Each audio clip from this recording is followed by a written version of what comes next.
Just north of Bakersfield, the almond orchards grow pretty much as they have for 4 generations.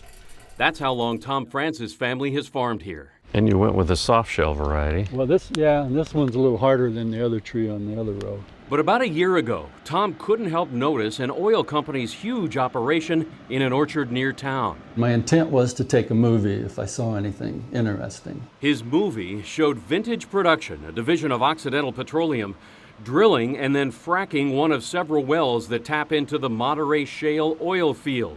The Monterey Shale holds more than 15 billion barrels, or 2/3 of the nation's recoverable shale oil reserves.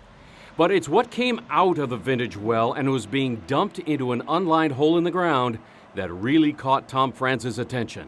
The guy comes over this area, that man, and he opens a valve with that wrench he has in his hand, and this black liquid starts coming out. A smoking gun as far as the Regional Water Quality Board was concerned. Without the video, I don't know that we would have ever have known that that activity took place. Clay Rogers heads up the state's Water Quality Control Board in the Central Valley. The board found Vintage had, for 12 days, illegally discharged unapproved fluids into the ground. On November 15th, Vintage agreed to pay the maximum fine of $60,000. But all that gunk is still in the ground. This is what the property looks like today, carved out of this orchard. That open sludge pit that you saw, part of it is right underneath me. Now, there are 5 working wells on the property today, and each one of them had one of those open pits. They've all been buried under about 3 feet of dirt. Vintage declined to be interviewed for this story, but in a written statement to KPIX5, it said it has voluntarily analyzed soil samples, and the data indicates compounds have not impacted the soil beneath.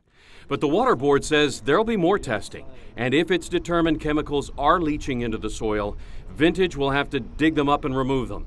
Rogers says because of what Vintage was found to have done while fracking, we issued orders to 78 oil companies for information about their drilling activities for the past 2 years. This is the actual wellhead. Tom France realizes a $60,000 fine is barely a slap on the wrist to Occidental Petroleum and Vintage Production. But it's not going to stop him from being outspoken and keeping his video camera with him. A big international oil company is breaking the law because nobody's looking, taking economic advantage of the law by cheating. In Kern County, Alan Martin, KPIX5.